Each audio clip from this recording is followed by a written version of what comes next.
नमस्कार, जय भवानी। मैं आर सरकार स्काई एकेडमी 360 में आप सभी का स्वागत करते हैं।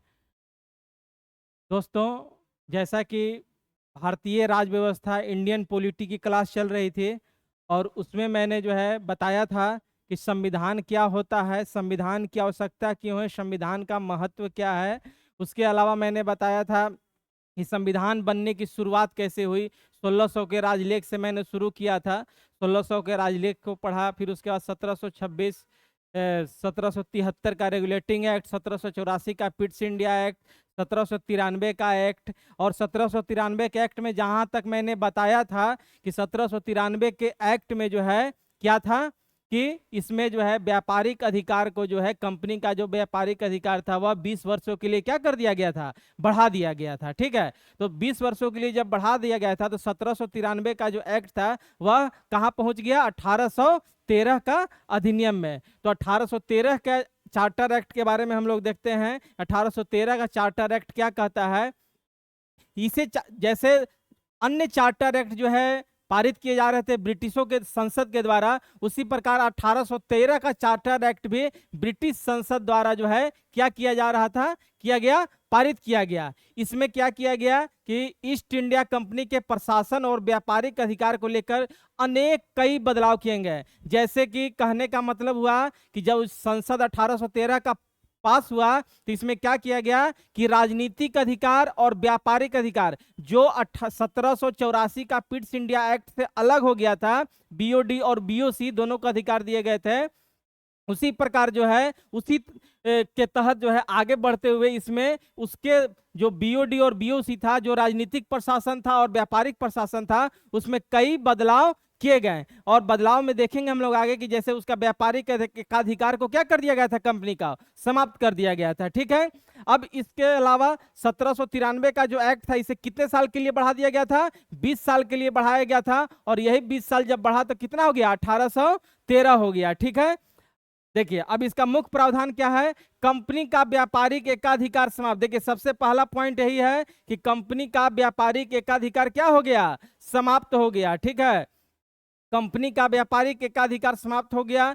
इसके तहत जो है अब ब्रिटिश नागरिक और कंपनियां भी भारत के साथ व्यापार कर सकते थे। कहने का तात्पर्य हुआ कि अब ब्रिटिश नागरिक और कंपनी दोनों भारत के साथ व्यापार कर सकते थे, पहले ऐसा नहीं था। ठीक है, इसके अलावा इसमें एक प्रावधान यह है जो एग्जाम में परीक्षा में प्रश्न आते रहते हैं, चाय और चीन के छोड़कर व्यापारिक एकाधिकार को क्या कर दिया गया था, समाप्त कर दिया गया था। 1813 का जो एक्ट है, इस एक्ट से क्या हुआ कि चाय और चीन के साथ व्यापारिक एकाधिकार को छोड़कर बाकी जितने भी व्यापारिक एकाधिकार थे वह समाप्त कर दिए गए। इसके अलावा अफीम भी था। ठीक है, कंपनी का चीन के साथ चाय के व्यापार पर एकाधिकार और अफीम के व्यापार पर एकाधिकार बना रहा, यानी कि बाकी सबके साथ समाप्त कर दिया गया। ठीक है, अब जो है नेक्स्ट है ईसाई मिशनरियों को भारत आने की अनुमति। देखिए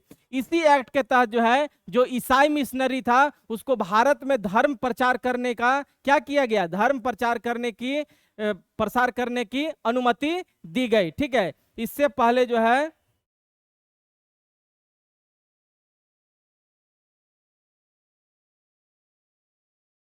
इससे पहले कंपनी मिशनरियों को भारत में प्रवेश की अनुमति नहीं देती थी। इससे पहले जो कंपनियां थी वह जो ईसाई मिशनरी था जो यहाँ पे प्रचार करना चाह रहा था, अपना धर्म का प्रचार प्रसार करना चाह रहा था, इसकी अनुमति नहीं थी। और यह अनुमति किस एक्ट से दी गई, 1813 के एक्ट से। तो 2 पॉइंट इसमें हो गया। एक पॉइंट पहला क्या हुआ, व्यापारिक एकाधिकार की समाप्ति, चाय के साथ चीन और अफीम के व्यापार को छोड़कर। ठीक है, दूसरा क्या अनुमति हुआ कि ईसाई मिशनरियों को भारत में धर्म का प्रचार प्रसार करने की अनुमति दी गई। ठीक है, इसके बाद देखिए, इसके बाद है भारतीय शिक्षा के लिए 1 लाख रुपए, भारतीय शिक्षा के लिए 1 लाख रुपए का प्रावधान। इस एक्ट से जो है भारत में जो शिक्षा व्यवस्था थी उस समय शिक्षा व्यवस्था को सुदृढ़ बनाने के लिए कितने लाख रुपए का प्रावधान किया गया, 1 लाख रुपए। यह भी परीक्षा में आया है। ठीक है, लेकिन यह क्या था, यह भारत में पश्चिमी शिक्षा को बढ़ावा देने की दिशा में ब्रिटिश सरकार द्वारा किया गया यह प्रयास था। यह जो शिक्षा पर 1 लाख रुपया जो खर्च करना था, यह न कि भारतीय संस्कृति वाला या भारतीय परंपरा वाले शिक्षा को बढ़ावा देना था। यह परंपरा किसका था? ब्रिटिशों की शिक्षा जो थी, पाश्चात्य शिक्षा, उसको शिक्षा को बढ़ाने के लिए 1 लाख रुपए का प्रावधान किया गया था। ठीक है, इसके अलावा और क्या हुआ? इसके अलावा हुआ स्थानीय सरकारों को कराधान का अधिकार। जो स्थानीय सरकार थे, ठीक है, स्थानीय सरकार कहने का मतलब क्या? नगर निगम, जैसे प्रेसिडेंसी था, अलग अलग प्रांतों में सरकारें होती थी, तो वह प्रांतों की सरकार को जो है क्या, व्यक्तियों पर कर लगाने और कर न चुकाने पर दंडित करने का अधिकार दिया गया। यह स्थानीय प्रशासन को मजबूत करने की दिशा में एक क्या था? कदम था। कहने का तात्पर्य यह हुआ कि ब्रिटिशों को जो यहाँ स्थानीय सरकार थी, वह स्थानीय सरकार लोगों पर कर लगा सकती थी और कर नहीं जमा करने पर उन्हें दंड भी देने का अधिकार स्थानीय सरकार को दे दिया गया। ठीक है, यह भी इसमें एक प्रावधान किया गया। अब जो है ब्रिटिश संप्रभुता की पुष्टि, इसके तहत क्या हुआ कि इस अधिनियम में एक बार फिर यह बतला दिया कि भारत में कंपनी के क्षेत्र ब्रिटिश ताज के संप्रभुता के अधीन थे। यानी कि कहने का मतलब जब ये सब जैसे व्यापारिक एकाधिकार समाप्त हुआ, क्योंकि ब्रिटिश संसद द्वारा पारित हो रहे थे कानून, उसके अलावा चाय के व्यापारिक एकाधिकार की समाप्ति हुई, ईसाई मिशनरियों के प्रचार के लिए, पाश्चात्य शिक्षा के लिए 1 लाख रुपए का प्रावधान किया गया। यह क्या दर्शा रहा था? ब्रिटिश अधिपत्य जो यहाँ पर था वह और ज्यादा मजबूत हो रहा था। ठीक है, इसके बाद नियंत्रण बोर्ड की शक्तियां बरकरार। देखिए दो था ना, बोर्ड ऑफ कंट्रोल और बोर्ड ऑफ डायरेक्टर। तो बोर्ड ऑफ कंट्रोलर जो था उसकी शक्तियां बरकरार रखी गई, जबकि बोर्ड ऑफ डायरेक्टर कंपनी का होता था, बोर्ड ऑफ कंट्रोलर सरकार से संबंधित होते थे। ठीक है, तो बोर्ड ऑफ कंट्रोलर जो था, नियंत्रण बोर्ड जो था, इसकी शक्तियां बरकरार रखी गई। ठीक है, इसके अलावा इस एक्ट का महत्व क्या था? इस एक्ट का महत्व यह हुआ कि भारत में मुक्त व्यापार का क्या हुआ? मुक्त व्यापार का युग शुरू हो गया। किस चीज का शुरू हो गया? मुक्त व्यापार का युग शुरू हो गया। ठीक है, व्यापारिक एकाधिकार जब समाप्त हो गया, तो व्यापारिक एकाधिकार समाप्त होने के बाद यहाँ पर क्या हो गया? फ्री ट्रेड होने लगा। ठीक है, यानी कि कंपनी, व्यक्ति, कोई भी जो है किसी के साथ व्यापार कर सकता था। इसके अलावा पश्चिमीकरण की शुरुआत हुई। मैंने बोला कि जब पाश्चात्य शिक्षा को बढ़ावा देने के लिए 1 लाख रुपए खर्च किए गए, तो पश्चिमीकरण की शुरुआत है। इसके बाद ब्रिटिश साम्राज्यवाद का विस्तार हुआ। ये सब जो ब्रिटिशों का यहाँ पे आधिपत्य जब हो गया, तो इससे क्या हुआ? ब्रिटिश साम्राज्यवाद का क्या हुआ? विस्तार हुआ। ठीक है, यह था क्या? 1813 का एक्ट। देखिए 1813 का जो एक्ट था, ठीक है, इसे भी 20 वर्षों के लिए बढ़ा दिया गया था। कितने सालों के लिए? 20 वर्षों के लिए। तो 20 वर्ष के लिए जब 1813 का एक्ट बढ़ेगा, तो यह कब तक हो जाएगा? 1833 तक हो जाएगा। ठीक है, तो 1833 का राजलेख, ठीक है, 1833 का राजलेख भी जो है यह किसके द्वारा पारित किया गया? ब्रिटिश संसद का द्वारा। जैसे पहले पारित किया जा रहा था ब्रिटिश संसद के द्वारा, उसी प्रकार 1813 का अभिलेख भी ब्रिटिश संसद के द्वारा पारित किया गया था। इसमें गवर्नर जनरल ऑफ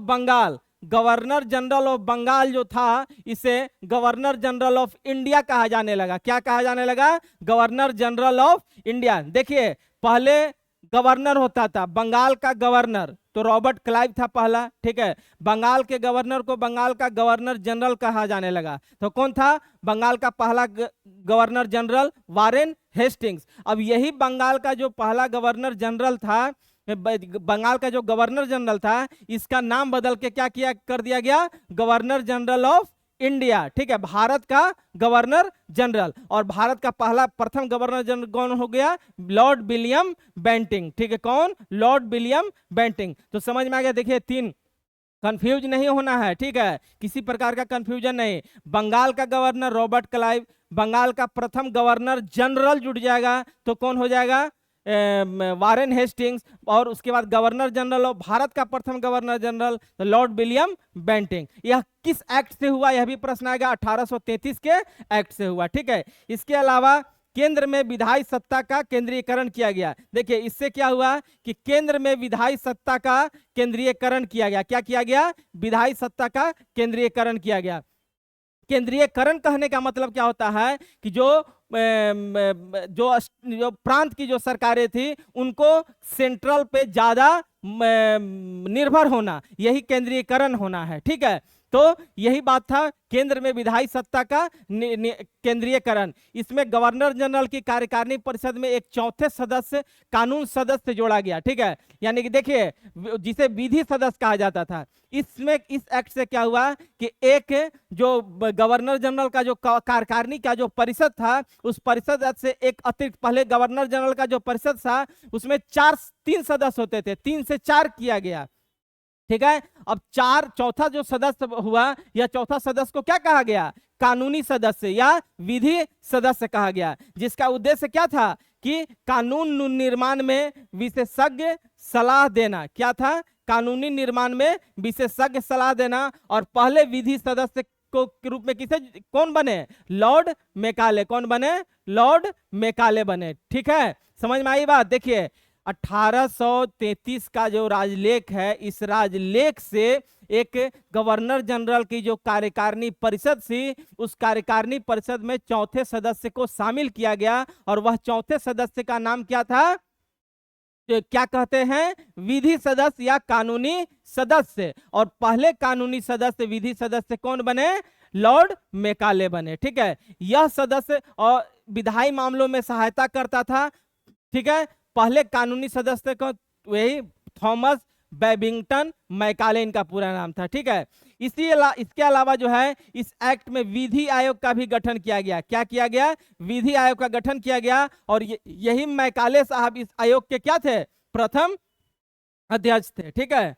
क्या थे, विधि आयोग के प्रथम अध्यक्ष थे। इसके बाद व्यापारिक कार्यों का क्या हुआ, अंत हो गया। देखिए बहुत ही अच्छी प्रश्न है परीक्षा पॉइंट ऑफ व्यू से। जैसे 1813 के एक्ट में मैंने बताया कि चाय के चीन एवं अफीम को छोड़कर व्यापारिक एकाधिकार को समाप्त कर दिया गया था। किस एक्ट से, 1813 के एक्ट से। लेकिन चाय का चीन और अफीम पर भी व्यापारिक एकाधिकार को समाप्त कर दिया गया। किस एक्ट से, 1833 के एक्ट से। तो यही है क्या, व्यापारिक कार्यों का अंत, ठीक है।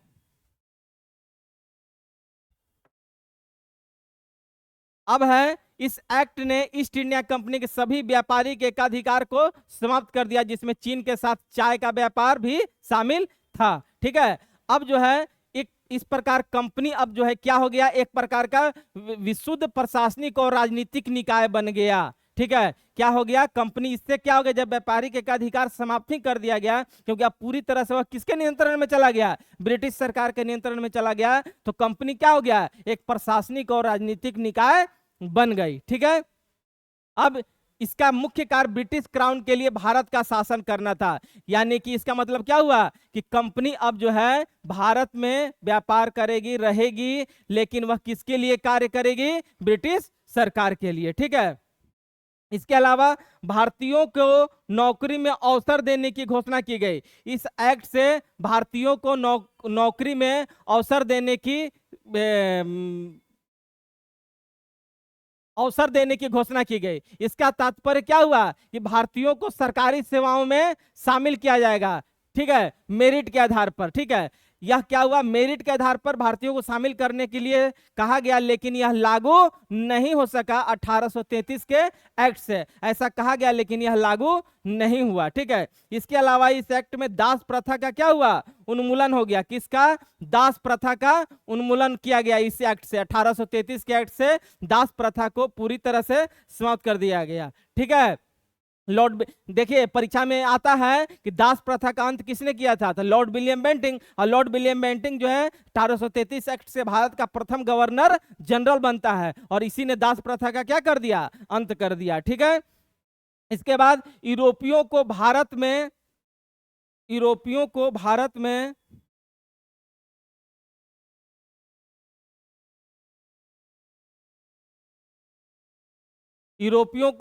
में बसने की अनुमति दी गई। इसके अलावा इस एक्ट से क्या कहा गया कि यूरोपी लोग जो है, विदेशी ब्रिटिश के लोग जो लोग हैं, यूरोप के जो लोग हैं, वह भारत में आके बस सकते हैं। ये भी एक्ट किस एक्ट से पारित किया गया, 1833 के एक्ट से पारित किया गया। इसके बाद देश में एक कानून व्यवस्था लागू करने की कोशिश की गई। इस एक्ट से यह भी सुनिश्चित किया गया कि पूरे भारत में एक तरह का एक्ट बने, ठीक है ना। और यह किस एक्ट से? एक्ट 87 से, ठीक है। अब इसका महत्व क्या क्या है देख लीजिए एक नजर में, मैंने सब बताया, उसका महत्व में आ जाएगा। जैसे परीक्षा में इस तरह से भी आ सकता है, 1833 के एक्ट का महत्व क्या है, उसमें पॉइंट लिखा हुआ रहेगा, ठीक है। पूछेगा ए सही है, बी सही है, ए बी दोनों सही है। इस तरह के यूपीएससी में ज्यादा प्रश्न पूछे जाते हैं, बीपीएससी भी अब जो है उस तरह का प्रश्न पूछ रहा है, ठीक है। तो भारत में ब्रिटिश प्रशासन का क्या हुआ? केंद्रीयकरण हो गया। अभी मैंने बताया कि ब्रिटिश प्रशासन का केंद्रीयकरण हो गया। कंपनी के भूमिका में बदलाव हो गया, क्योंकि कंपनी अब पूरी तरह से क्या हो गई? ब्रिटिश सरकार के नियंत्रण में चल गई, यानी कि उसी के कहने पे अब काम करना होगा। इसके अलावा कानूनी सुधार भी किए गए, ठीक है। उसके बाद सामाजिक सुधार की दिशा में दास प्रथा को समाप्त किया गया। राजनीतिक चेतना की शुरुआत हो गई, ठीक है। राजनीतिक चेतना की शुरुआत हो गई कहने का मतलब क्या कि जब भारतीयों को सरकारी सेवाओं में शामिल किया जाएगा तो भारतीय लोग अपना मांग क्या करेंगे? उठाएंगे, ठीक है। इस प्रकार जो है 1833 का जो चार्टर एक्ट था, यह भारत में के संवैधानिक और प्रशासनिक इतिहास का एक महत्वपूर्ण मोड़ था, जिसने ब्रिटिश शासन को एक नया स्वरूप दिया। इस प्रकार जो है देखिए 1793 का जो एक्ट था 20 वर्ष के लिए बढ़ा था, कब हुआ? 1813। 1813 का एक्ट 20 वर्ष के लिए बढ़ा था, कब हुआ? 1833। और 1833 का एक्ट जब 20 वर्ष के लिए बढ़ जाएगा तब कहां पहुंच जाएगा यह? 1853। 1853 का चार्टर एक्ट, ठीक है। 1853 का चार्टर एक्ट देखिए, लेकिन देखिए सबसे पहले जान लें,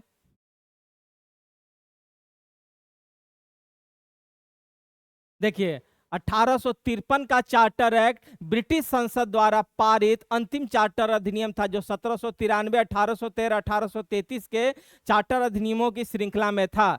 यह अधिनियम भारत में ब्रिटिश शासन के भविष्य के स्वरूप को निर्धारित करने की दिशा में एक महत्वपूर्ण कदम था, क्योंकि यह ईस्ट इंडिया कंपनी के शासन को 20 साल के लिए बढ़ा देता था, ठीक है। लेकिन यह 20 साल के लिए बढ़ा देता था, लेकिन अब जो है 20 साल के लिए नहीं बढ़ेगा। 1853 के बाद 20 साल के लिए नहीं बढ़ेगा, ठीक है।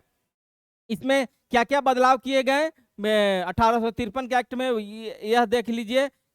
देखिए गवर्नर जनरल की परिषद के विधायी और कार्यकारी कार्यों का पृथक्करण किया गया। देखिए गवर्नर जनरल का जो विधायी कार्य था उसको पृथक्करण कर दिया गया, एक तरह के कहा जाए तो यह दोहरी व्यवस्था प्रणाली शुरू हो गई। कैसे? देखिए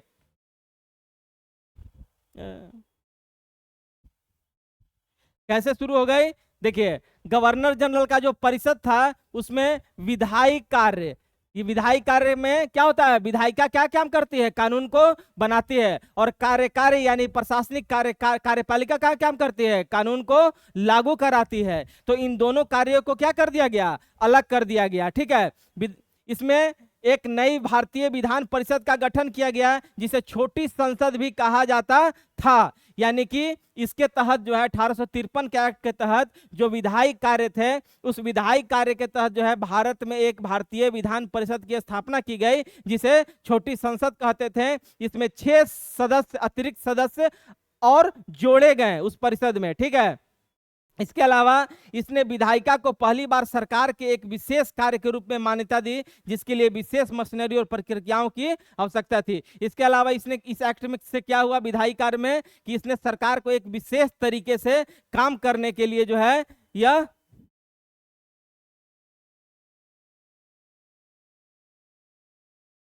मान्यता दिया, ठीक है।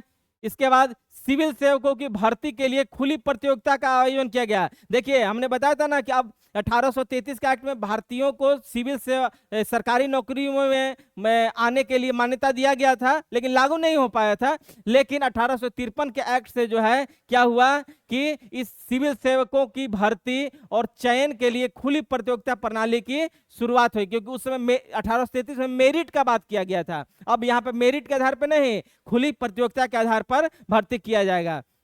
और सिविल सेवा भारतीयों के लिए भी खोल दी गई, ठीक है। और 1854 में भारतीय सिविल सेवा पर मैकाले समिति का गठन किया गया, जिसने इस प्रणाली को व्यवस्थित किया। यानी कि 1854 में मैकाले शिक्षा से संबंधित समिति थी मैकाले, उसने जो है शिक्षा जो चेंजेस किए उस चेंजेस का मैकाले अध्यक्षता कर रहा था 1854 में। और यह जो है सिविल सेवा भारतीयों के लिए 1854 में भी खोल दी गई, ठीक है। इसके बाद और क्या है, कंपनी के शासन की अवधि अनिश्चित कर दी गई, यानी कि अब जो है 20-20 वर्षों के लिए जो हो रहा था ना, अब वो निश्चित अवधि को समाप्त कर दिया गया। ठीक है, निर्धारित नहीं है। अब उसके अलावा कंपनी के निदेशकों की संख्या में कमी की गई। देखिए, कंपनी के जो निदेशक मंडल था, उस निदेशक मंडल में सदस्यों की संख्या 24 से घटा के कितना कर दिया गया, 8 कर दिया गया, जिनमें 6 सदस्य सीधे ब्रिटिश क्राउन द्वारा नामित किए जाते थे। जैसे आज देखते होंगे कि राष्ट्रपति के द्वारा 12 सदस्यों को नामित किया जाता है और राज्यों में राज्यपाल के द्वारा नामित किया जाता है। तो उसी प्रकार यह परंपरा शुरुआत उसी समय हुई 1853 के एक्ट से, जिसमें जो क्योंकि ब्रिटिश क्राउन के नियंत्रण में हमारा यहाँ चल रहा था, कंपनी आ गई थी, तो वह ब्रिटिश क्राउन द्वारा 6 सदस्य को क्या किया जाता था, नामित किया जाता था। ठीक है,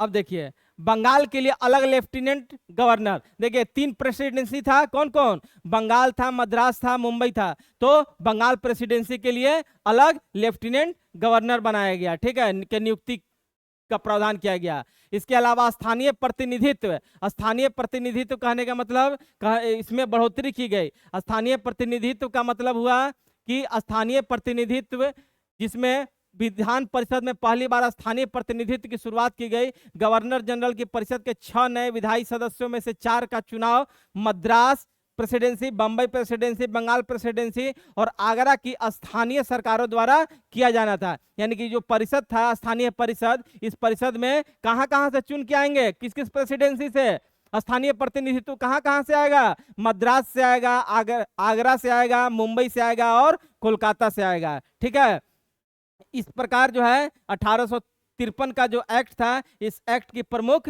बातें थी। अब इस एक्ट का महत्व क्या क्या हो गया, तो संवैधानिक विकास में महत्वपूर्ण कदम। क्यों संवैधानिक विकास का महत्वपूर्ण कदम है, क्योंकि इसने विधायिका में को अधिकार दिया। ठीक है, इसके अलावा सिविल सेवाओं का भर्तीकरण, यानी कि इसमें सिविल सेवा में भर्ती जो है प्रतियोगिता के आधार पर किया जाएगा, 1854 के मैकाले एक्ट में बताया गया। ठीक है, इसके बाद ब्रिटिश संसद का बढ़ता नियंत्रण। ये तो नियंत्रण क्या हो रहा है, धीरे धीरे बढ़ते ही जा रहा है, तो इसमें भी ब्रिटिशों का नियंत्रण बढ़ गया। प्रशासनिक विकेंद्रीकरण की दिशा में शुरुआती कदम। विकेंद्रीकरण कहने का मतलब क्या, कि विधान लेफ्टिनेंट गवर्नर जनरल की नियुक्ति और विधान परिषद में स्थानीय प्रतिनिधित्व 2 भाग में बट गया ना। एक तो हो गया गवर्नर जनरल और उसकी परिषद, और दूसरा हो गया स्थानीय सरकार और उसका प्रतिनिधित्व। ठीक है, तो इस प्रकार जो है 1853 का जो एक्ट था, यह 1857 के जो सिपाही विद्रोह जो हुआ था, 1857 में जो सिपाही विद्रोह हुआ था, उस सिपाही विद्रोह से ठीक पहले का यह एक्ट था।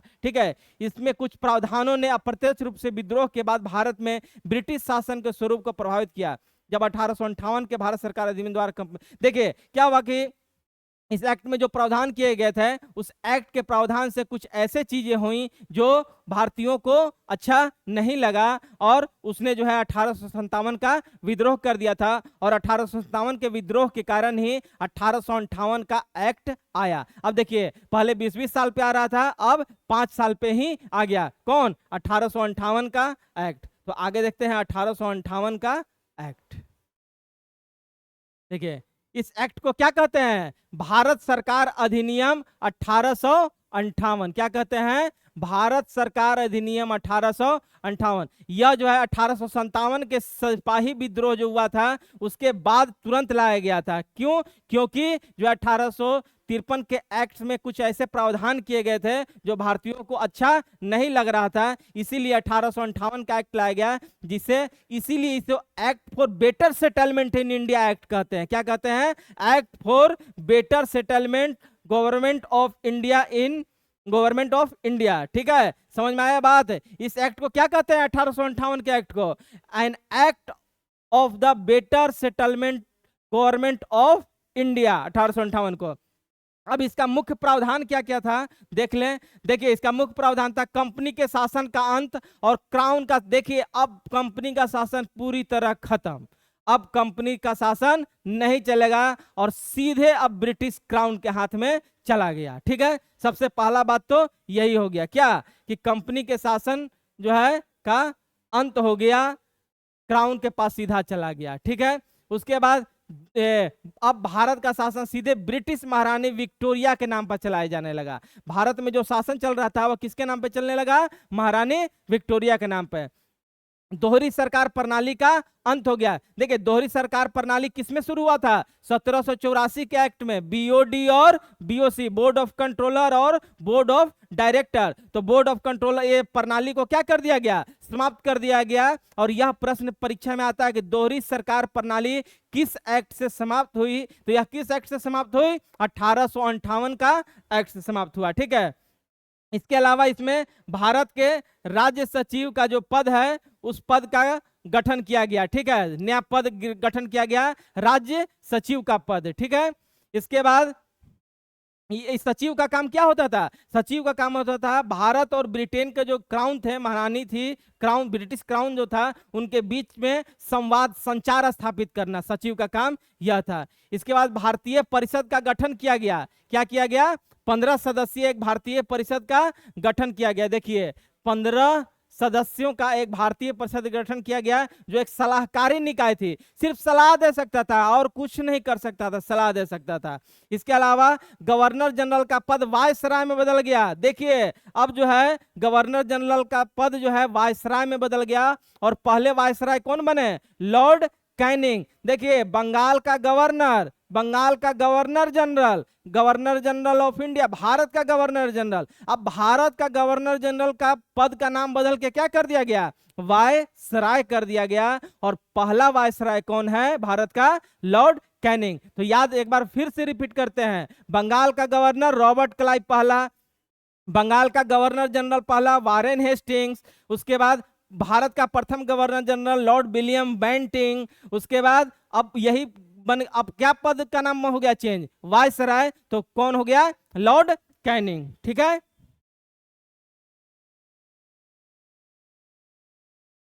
देखिए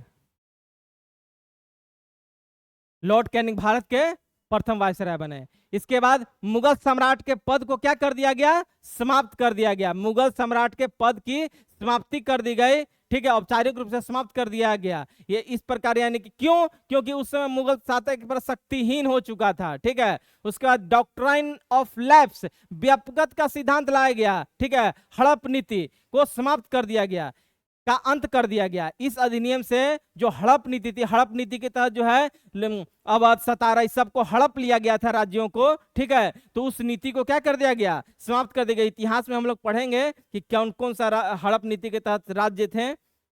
ठीक है, इसके बाद भारतीय सिविल सेवा, देश के प्रशासन के लिए एक भारतीय सिविल सेवा की स्थापना किया जाना था, और सैद्धांतिक रूप से इसमें भारतीयों को भी शामिल करने का प्रावधान था। भारतीय सिविल सेवा, देखिए अभी तक कहां से चल रहा था? ब्रिटेन से। अब भारत में ही सिविल सेवा की स्थापना की जा रही है। वही सिविल सेवा जो है आज यूपीएससी है, यूनियन पब्लिक सर्विस कमीशन, संघ लोक सेवा आयोग। ठीक है, अब इसका महत्व क्या है? महत्व है प्रत्यक्ष ब्रिटिश शासन की शुरुआत, यानी कि जब ब्रिटिश क्राउन के पास अब चला गया पूरी तरह से, अब एकदम कुछ किसी प्रकार का कंपनी का शासन नहीं, तो इसका महत्व का मतलब क्या हुआ? प्रत्यक्ष ब्रिटिश शासन की शुरुआत हुई, कंपनी शासन का अंत हो गया, उत्तरदायित्व में वृद्धि हो गई, भारतीय रियासतों का आश्वासन हुआ। ठीक है, रियासतों का आश्वासन मिला, इसमें प्रशासनिक सुधारों की नींव। और इससे क्या हुआ कि जो दोहरी प्रणाली थी उसको खत्म कर दे के केंद्रीकृत प्रणाली लागू की गई। तो इस प्रकार जो है यह 1858 का क्या था? एक्ट था। ठीक है,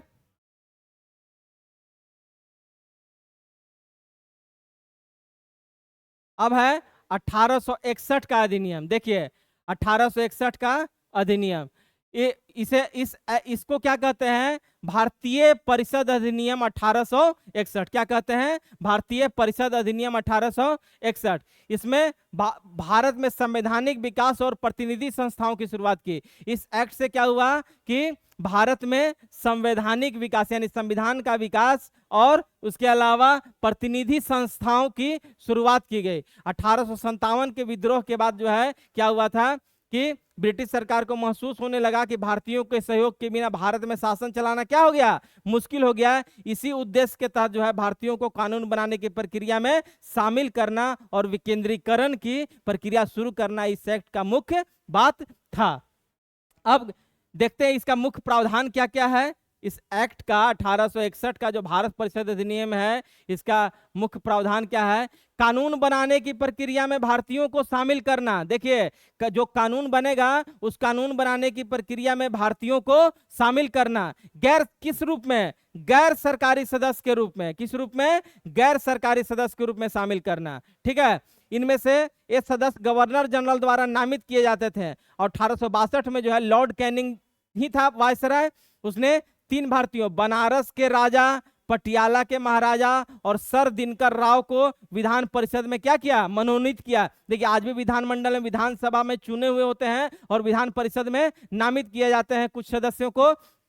तो उस समय जो है बनारस, पटियाला और सर दिनकर राव को शामिल किया गया था। ठीक है, इसके बाद आगे देखिए, विधायी शक्तियों का विकेंद्रीकरण। जो विधायी शक्ति थी उसका विकेंद्रीकरण किया गया, यानी कि अब जो है जो बंगाल, आगरा, मद्रास, इस सब के लिए हमने केंद्रीकृत बना दिया गया था, उसको क्या कर दिया गया? हर सबको अलग अलग कर दिया गया, सब विकेंद्रीकरण कर दिया गया, यानी कि फिर से डिसेंट्रलाइजेशन हो गया। उसके बाद गवर्नर जनरल की अध्यक्ष को अध्यादेश जारी करने की शक्ति दी गई। देखिए, जो गवर्नर जनरल होते थे उसे अध्यादेश जारी करने की शक्ति देगा। अध्यादेश क्या होता है? अध्यादेश होता है, अध्यादेश ऐसे हम लोग पढ़ेंगे आगे में। अध्यादेश होता है कि जब संसद का कानून नहीं चल रहा हो और देश के लिए महत्वपूर्ण कानून बनाने हो, तब जो है राष्ट्रपति के माध्यम से देश में और राज्यपाल के माध्यम से राज्य में अध्यादेश जारी किया जाता है। आर्टिकल नंबर अनुच्छेद 123 के तहत 1, 2, 3 के तहत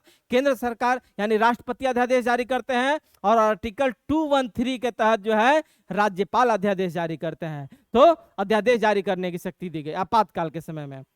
इसके बाद गवर्नर जनरल की परिषदों की संख्या जो 4 थी, देखिए 3 से 4 हुआ, 4 से 5 हो गया। 5वां सदस्य को विधिवेता होना जरूरी था। उसके बाद पोर्टफोलियो प्रणाली की मान्यता मिली गई।